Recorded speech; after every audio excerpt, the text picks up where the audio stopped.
The Grand Assembly Hall was the largest room Park Min-ho had ever seen. After 47 years of visiting this place, it still made him feel small. That was the point, he knew. The Galactic Council designed everything to remind younger species of their place. Min-ho stood at the speaking platform, his hands folded behind his back. He was 58 years old now. He had given most of his life to this work. Behind him sat his delegation, including Captain Lee Sora, who watched the proceedings with sharp, careful eyes. Above them, arranged in a massive half-circle of floating platforms, sat the representatives of 63 species. Most of them looked bored. A few looked annoyed that they had to be here at all. Only the Vesari High Arbiter, a tall creature named Velion, seemed to be paying attention. "We have reviewed humanity's petition for full membership," Velion said. His voice echoed through the hall. Again, Min-ho kept his expression calm. This was their 12th formal petition. Each time, they had been told to wait. Each time, they had been given new conditions to meet. And each time, humanity had met those conditions without complaint. "The Council recognizes humanity's contributions," Velion continued. "Your species has been useful. Your medical researchers have assisted in controlling several outbreaks. Your engineers have improved efficiency in many sectors. Your traders have expanded commerce to previously isolated regions." Min-ho waited. He had learned long ago that praise from the Council always came before rejection. However, Velion said, and there it was, the Council remains concerned about humanity's fundamental nature. Your species is emotionally unstable. You are prone to violence. Your lifespans are short, which makes your decision-making hasty and unreliable. In the seats behind Min-ho, Captain Sora's jaw tightened. She said nothing. A different voice spoke up from the Korvathi platform. Delegate Rin was a heavy creature with gray skin and small eyes that always seemed to be looking down at whoever he addressed. "Let us be honest," Rin said. "Humans are useful servants. Good workers. But leadership, governance, these are not things that panicked primates can handle." A few representatives from other species made sounds that might have been laughter. Min-ho remained still. He had heard worse. They all had. "We offer humanity a compromise," Velion announced. "Continue your provisional status for another century. Prove that your species can mature. Then we will revisit this discussion." Another century? Min-ho was 58. He would be dead long before that century ended. His children would be dead. His grandchildren would be old, and some future ambassador would stand in this same hall. Listening to the same excuses, he thought about the human doctors working 18-hour shifts on alien worlds, saving lives that no one thanked them for. He thought about the engineers who built stations and ships that other species claimed credit for. He thought about the traders who connected distant colonies, the teachers who educated alien children, the soldiers who protected borders they were not allowed to call their own. 47 years of service. 47 years of patience. 47 years of being called useful but never equal.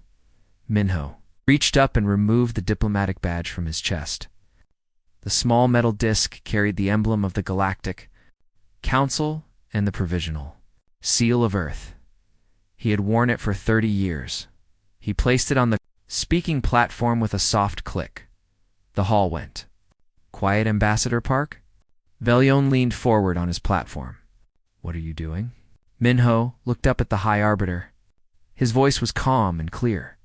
"Humanity withdraws from all agreements with the Galactic Council. Effective immediately." For a moment, no one moved. Then murmurs began spreading through the assembly like ripples in water. "You cannot be serious," Delegate Rin said. "No species has ever left?"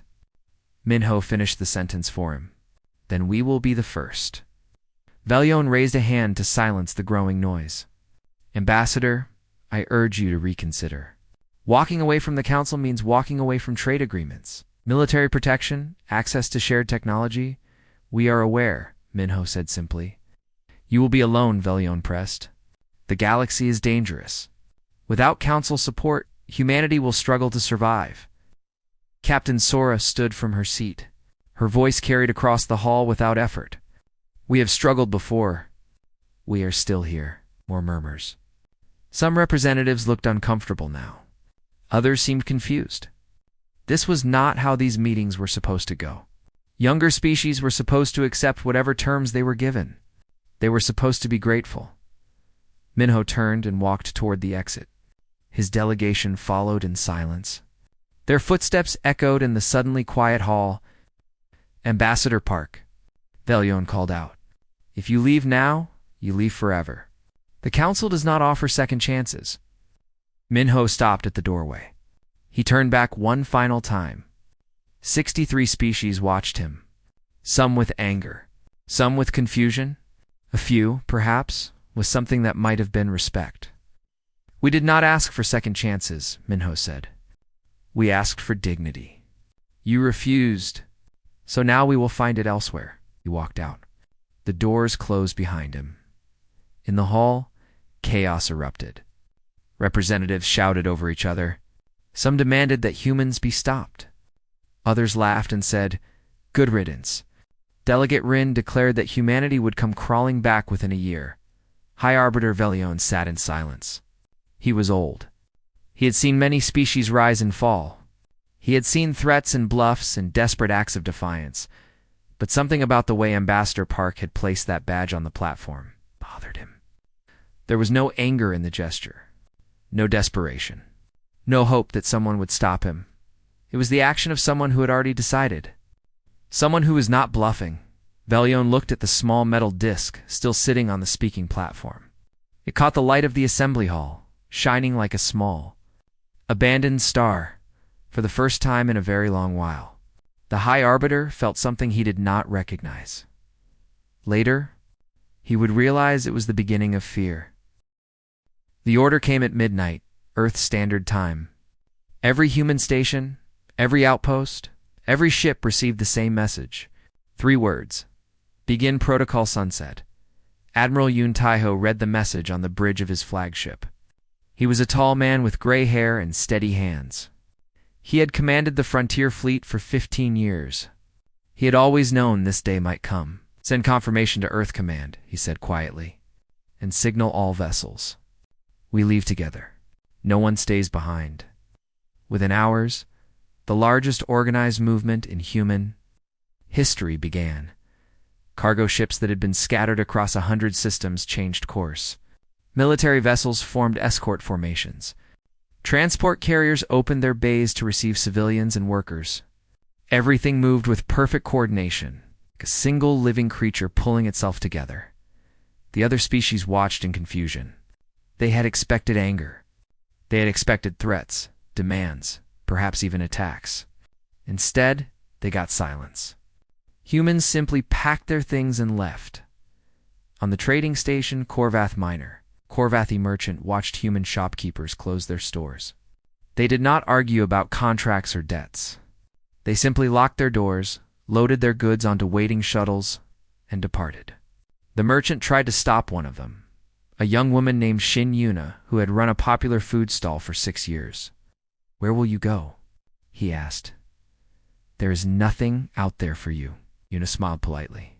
"There is nothing here for us either. We just did not realize it until now." She boarded the shuttle. The merchant never saw her again. Across the galaxy, similar scenes played out. Human teachers said goodbye to students they had taught for years. Human doctors finished their final surgeries, left detailed notes for their replacements, and walked away from hospitals they had helped build. Human engineers shut down systems they had designed, leaving behind instruction manuals that most species could barely understand. Dr. Kong. Hannah oversaw the medical withdrawal personally. She was a small woman with tired eyes and hands that had saved more lives than she could count. For 20 years, she had led humanitarian missions to worlds the Council had forgotten. Now she walked through the corridors of Relief Station 12, watching her staff pack equipment into crates. A Visari medical officer named Thin followed her, looking increasingly worried. "You cannot leave," Thin said. "The Velarin plague is still spreading in the outer colonies." "Without your treatments? Our treatments are in the database," Hannah said calmly. "We have left everything you need to continue the work." "But we do not understand the treatments," Thin admitted. Your methods are too advanced. We need your researchers to explain. Hannah stopped walking. She turned to face the sorry doctor. For 20 years, we asked the council to share resources so we could train local medical teams. Every year, that request was denied. You were told that humans should handle the difficult work while council species focused on more important matters. Thin had no answer. Now you will have to learn, Hannah said. There was no anger in her voice, just exhaustion. I am sorry. I truly am. But we cannot stay where we are not wanted. She continued walking. Behind her, Thin stood alone in the empty corridor, surrounded by machines he did not know how to use. On Earth, Secretary General Beek Jiwoo addressed the unified human population. She stood in a simple room, dressed in plain clothes, speaking directly into a camera. No grand hall, no floating platforms. Just a woman talking to her people. For 47 years, we tried to earn the galaxy's respect through patience and service. We followed their rules. We paid their tariffs. We gave them our doctors, our engineers, our teachers, our soldiers. We asked for nothing except to be treated as equals. Oh. She paused. That request was denied. Again and again. We were told we were too emotional, too primitive, too short-lived to deserve a seat at the table. We were told to wait another century and prove ourselves. Her expression hardened just slightly. We'll not wait. We will not beg. We will build something new. Something that belongs to us. And if the galaxy decides they need us after all, they will have to ask properly this time. The message ended. Across human space, people watched it in silence. There was fear, certainly. The galaxy was vast and dangerous. But there was also something else. Something that felt like relief. No more waiting. No more hoping. No more pretending that the next petition would be different, Admiral. Taiho's fleet reached the border of Council space 3 days after the withdrawal began. Behind him, thousands of ships carried millions of people toward the unexplored regions beyond. In front of him, a line of Corvathi patrol vessels had gathered to watch them leave. The Corvathi commander sent a message. Human fleet, you are making a mistake. The void beyond our borders is lawless. Dangerous. You will not survive. Taiho considered the message for a moment. Then he replied, We survived ice ages. We survived plagues. We survived wars that nearly destroyed us. We survived climbing out of caves and reaching for stars that seemed impossibly far away. We have been surviving since before your species learned to build cities. He paused. We will take our chances. The fleet crossed the border. The Corvathi ships did not follow.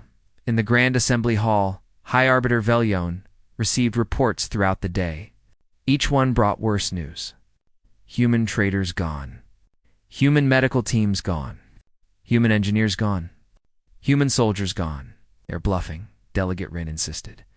They will run out of resources within months. They will come back, begging for readmission. Velion said nothing. He watched the reports pile up on his display. 47 years of human contributions, vanishing in 72 hours. He thought about Ambassador Park placing that badge on the platform. No anger, no desperation, just calm certainty. Velion had lived for 300 years. He had seen empires rise and fall. He had seen species threaten and bluff and eventually submit. But he had never seen anyone simply walk away, and for reasons he could not explain, that scared him more than any threat ever had. 3 months after the humans left, the first food riots began. Trade Minister Osik, of the Corvathi, Dominion stared at the reports on his desk. He had read them 5 times. Each time he hoped the numbers would change. They never did. 40%. That was how much of all interstellar shipping had been handled by human freighters. Osik had never noticed before. Why would he? The ships arrived on time. The cargo was delivered. The system worked. Now the system was broken. Human freighters had been fast, reliable, and cheap.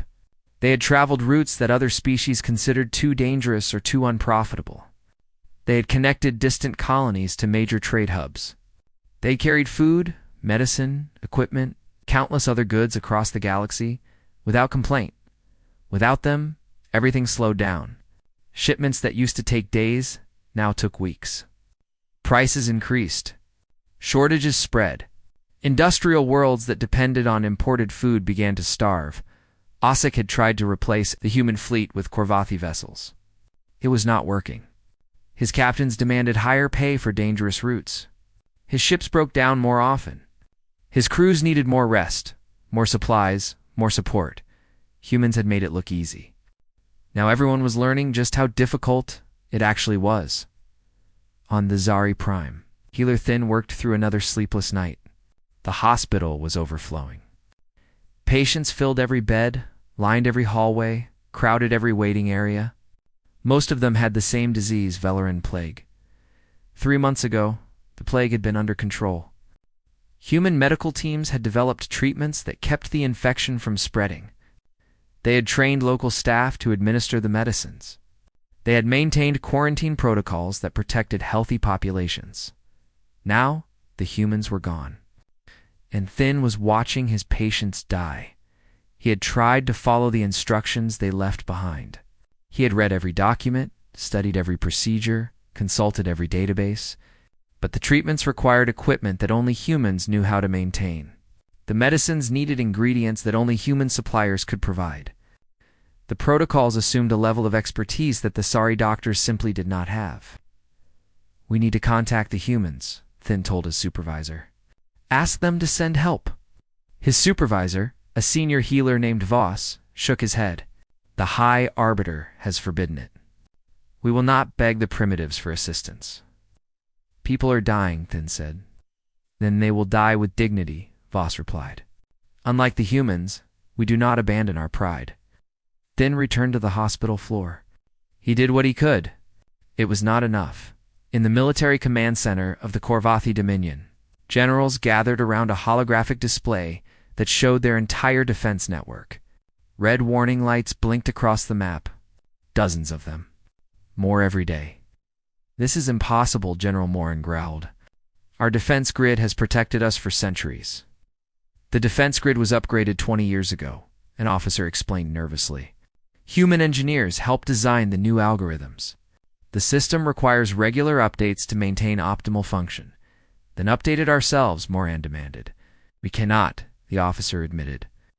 "The code is too complex. Our programmers do not understand it." Moran slammed his fist on the table. "Are you telling me that our entire military defense depends on human maintenance?" The officer did not answer. He did not need to. Across the galaxy, similar scenes repeated.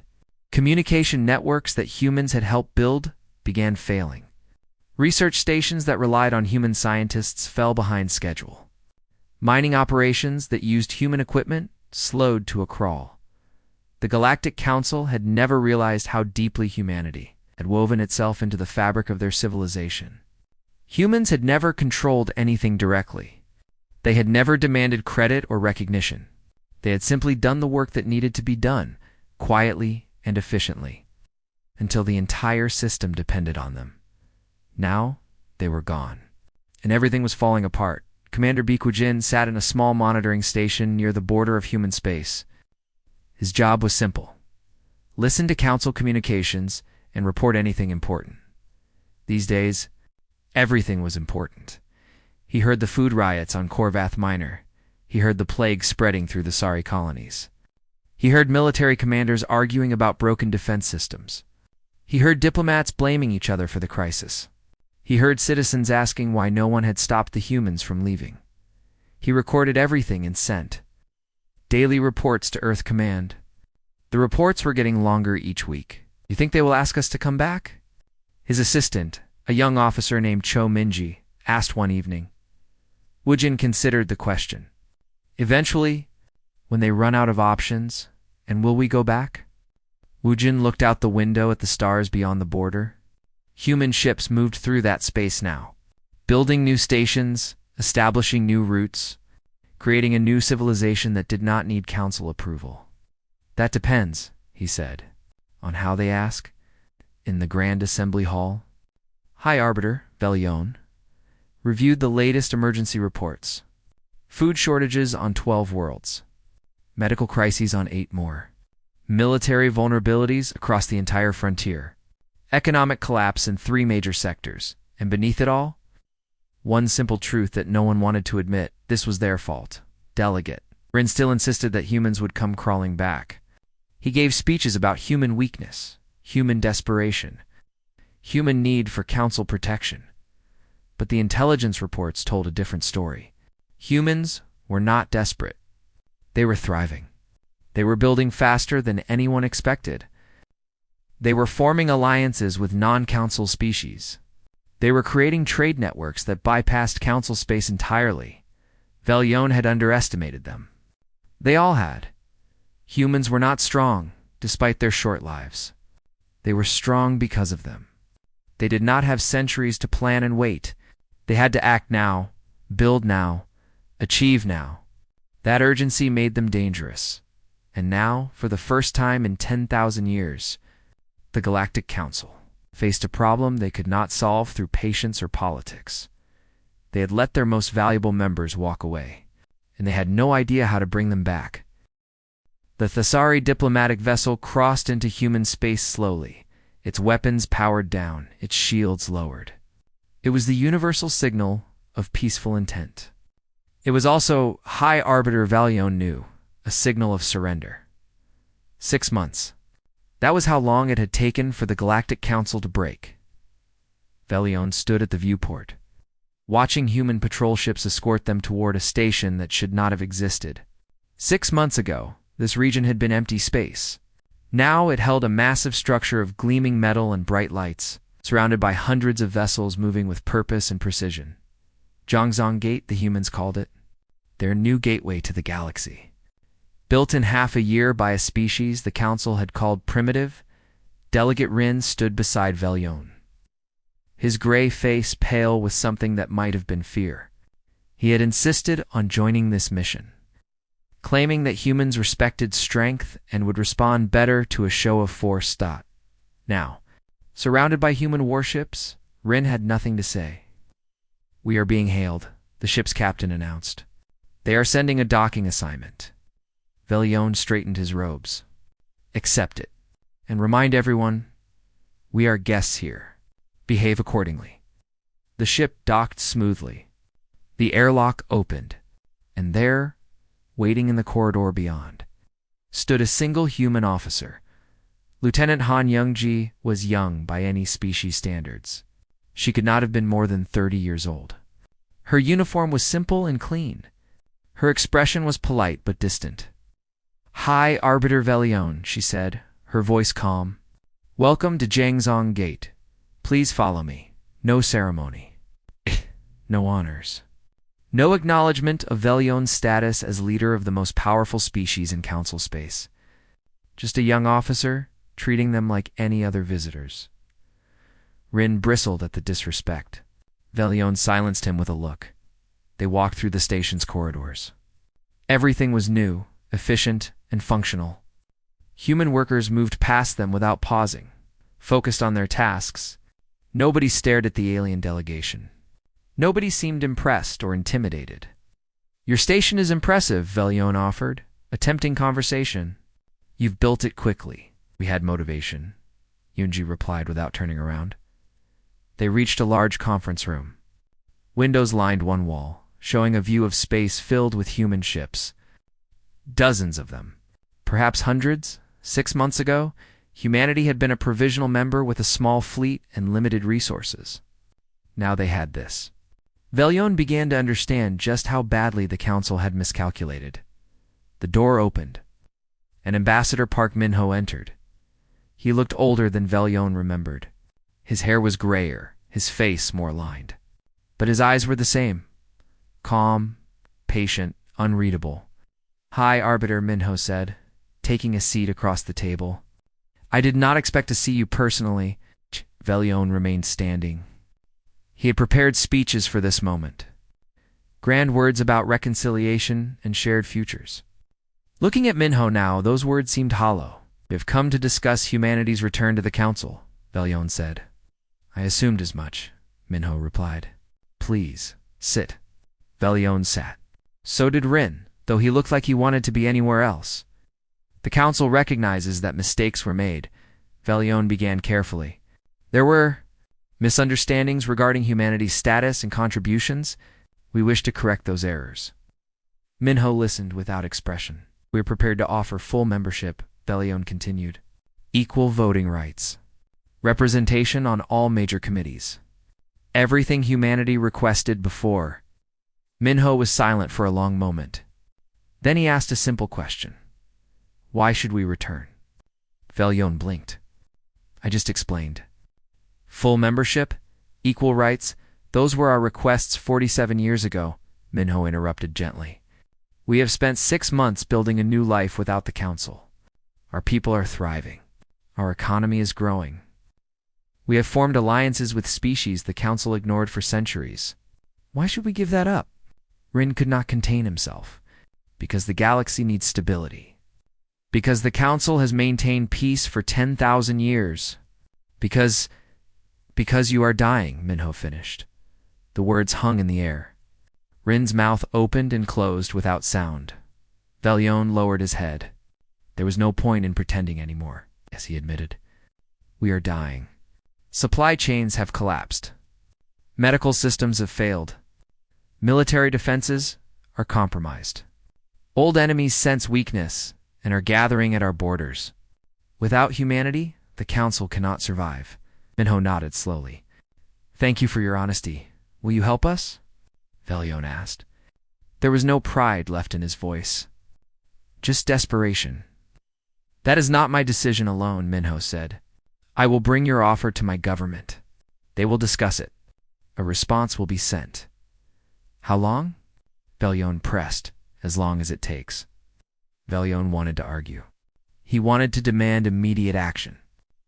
But he looked around the room, at the gleaming walls and the fleet beyond the windows, and he understood something important. Humanity did not need the council anymore. The council needed humanity. And that meant humanity would decide the terms. Lieutenant Yunji escorted the delegation back to their ship. As they walked, Rin muttered bitterly about human arrogance and disrespect. Yunji heard him. She stopped and turned to face the Korvathi delegate. 6 months ago, she said quietly, you called us panicked primates. You said we should be grateful for whatever scraps the council offered. Do you remember? Rin said nothing. Remember, Yunji continued. We remember every insult. Every rejection. Every time we were told we were not good enough. She paused. And now, here you are on our station, asking for our help. She resumed walking. That is not arrogance, delegate. That is consequence. The Thessary vessel departed an hour later. Velion sat alone in his quarters, staring at the stars. Somewhere out there, humans were deciding the fate of the galaxy. All he could do was wait and hope that they were more merciful than the council had ever been. 1 year after humanity walked away from the Galactic Council, they returned. But they did not return as guests. They returned as architects. The Grand Assembly Hall looked different now. The floating platforms that once placed younger species below their elders had been removed. In their place stood a circular arrangement of equal seats, all at the same level. No species above another. No species below. Secretary General Beek Ji-woo stood at the center of the hall, dressed in simple, formal clothes. Around her sat representatives from 63 species, many of whom had mocked humanity just 1 year ago. Now they watched in silence as she prepared to speak. High Arbiter Velion sat in the observer section. He was no longer allowed to vote. That privilege had been suspended until the Sari leadership completed what humans called accountability reforms. It was a polite way of saying he had lost power. Beside him sat Delegate Rin, who had been stripped of his position entirely. He was only here because Ji-woo had personally requested his presence. A reminder, she had explained, of how things used to be. 1 year ago, Ji-woo began, her voice filling the hall. Humanity left this chamber. We were told that we were too emotional, too primitive, too short-lived to deserve a place among you. We were told to wait another century and prove ourselves worthy. She paused, letting the words settle. We built, and now we have returned, not because we need you, but because you need us. The treaty we signed today reflects that reality."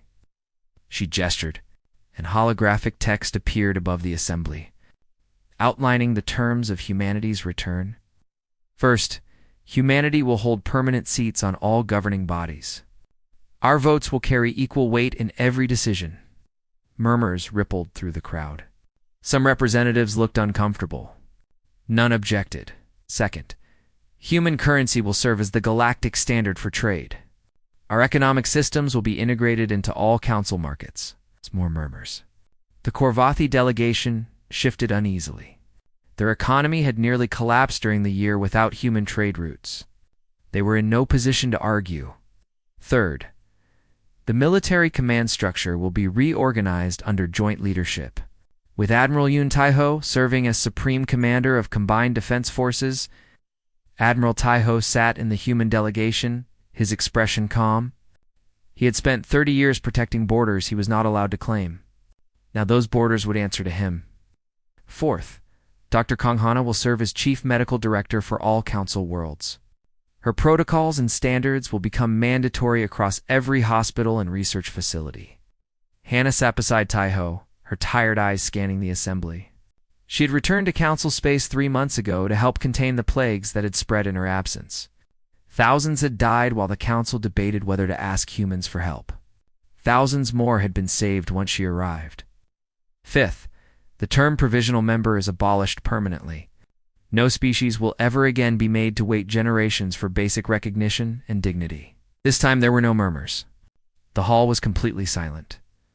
Jiwoo looked around the chamber, meeting the eyes of each delegation in turn. "We did not want power," she said quietly. "We wanted partnership. We wanted to work alongside you as equals. You refused, and in refusing, you showed us that we could not rely on your goodwill. We had to become strong enough that our rights could not be denied." She straightened. "Where we are. Strong enough. And we are offering you something we never received, a genuine partnership.